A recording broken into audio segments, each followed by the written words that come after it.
Hi friends, ಪ್ರತಿದಿನ ಅಡುಗೆಗೆ ಸ್ವಾಗತ. ನಾನು ಇವತ್ತು ಲಂಚ್ ಬಾಕ್ಸ್ ರೈಸ್ನ ಮಾಡ್ತಾ ಇದ್ದೀನಿ. ಒಂದು ಕಡಾಯಿ ಬಿಸಿಟ್ಟಿದ್ದೀನಿ, ಉರಿನ ಫುಲ್ ಕಡಿಮೆ ಇಟ್ಟಿದ್ದೀನಿ.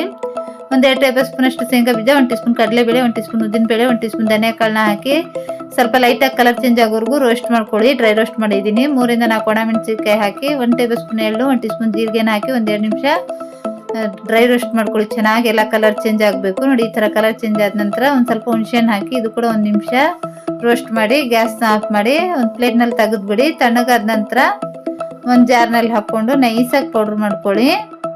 ನೋಡಿ, ಈ ಥರ ನೈಸಾಗಿ ಪೌಡ್ರ್ ಮಾಡ್ಕೊಂಡಿದ್ದೀನಿ. ನಂತರ ಒಂದು ಕಡಾಯಿ ಬಿಸಿಟ್ಟಿದ್ದೀನಿ. ಒಂದು 2 ಚಮಚದಷ್ಟು ಕುಕ್ಕಿಂಗ್ ಆಯಿಲ್ನ ಹಾಕಿದ್ದೀನಿ. ಎಣ್ಣೆ ಬಿಸಿ ಆದ ನಂತರ 1/4 ಟೀ ಸ್ಪೂನ್ ಸಾಸಿವೆ, 1/4 ಟೀ ಸ್ಪೂನ್ ಜೀರಿಗೆನ ಹಾಕಿ ಸಾಸಿವೆ ಜೀರಿಗೆ ಸ್ವಲ್ಪ ಚಟಪಟ ಅಂದ ನಂತರ 1 ಟೇಬಲ್ ಸ್ಪೂನ್ ಅಷ್ಟು ಶೇಂಗಾ ಬೀಜನ ಹಾಕಿ ಶೇಂಗಾ ಬೀಜ ಸ್ವಲ್ಪ ಕಲರ್ ಚೇಂಜ್ ಆಗೋವರೆಗೂ ಫ್ರೈ ಮಾಡ್ಕೊಳ್ಳಿ. ನೋಡಿ, ಸ್ವಲ್ಪ ಕಲರ್ ಚೇಂಜ್ ಆಗಿದೆ. ಇಷ್ಟ ಅಂತ ನಂತರ 1 ಟೀ ಸ್ಪೂನ್ ನೈಸಾಗಿ ಕಟ್ ಮಾಡಿರೋ ಬೆಳ್ಳುಳ್ಳಿನ ಹಾಕಿ 1 ಈರುಳ್ಳಿ, 2 ಹಸಿಮೆಣಸಿನಕಾಯಿ, ಒಂದು ಸ್ವಲ್ಪ ಕರಿಬೇವು ಎಲೆನ ಹಾಕಿ ಈರುಳ್ಳಿ ಸ್ವಲ್ಪ ಕಲರ್ ಚೇಂಜ್ ಆಗೋವರೆಗೂ ಫ್ರೈ ಮಾಡ್ಕೊಳ್ಳಿ. ಈರುಳ್ಳಿ ಸ್ವಲ್ಪ ಕಲರ್ ಚೇಂಜ್ ಆದ ನಂತರ 1 ಕಪ್ ರೈಸ್ನ ಬಾಯ್ಲ್ ಮಾಡಿ ತೊಗೊಂಡಿದ್ದೀನಿ. ಬೇಯಿಸಿರೋ ಅಂಥ ರೈಸ್ನ ಹಾಕಿ ರುಚಿಗೆ ತಕ್ಕಷ್ಟು ಉಪ್ಪನ್ನ ಹಾಕಿ ನಂತರ ಪೌಡ್ರ್ ಮಸಾಲೆ ಮಾಡ್ಕೊಂಡಿದ್ವಲ್ವ ಆ ಪೌಡ್ರನ್ನ ಹಾಕಿ 1/4 ಟೀ ಸ್ಪೂನ್ ಅರಿಶಿನ ಹಾಕಿ ಚೆನ್ನಾಗಿ ಮಿಕ್ಸ್ ಮಾಡಿ ನಂತರ ಮುಚ್ಚಿ ಸಿಮ್ನಲ್ಲಿ 3 ಇಂದ 4 ನಿಮಿಷ ಬಿಟ್ಬಿಡಿ. ಚೆನ್ನಾಗಿ ಬಿಸಿ ಆಗಬೇಕು.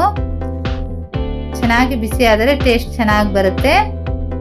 ನೋಡಿ, 3 ಇಂದ 4 ನಿಮಿಷ ಆಗಿದೆ. ಸಿಮ್ನಲ್ಲಿ ಇಟ್ಟಿದೆ. ರೆಡಿ ಆಗಿದೆ ರೈಸ್.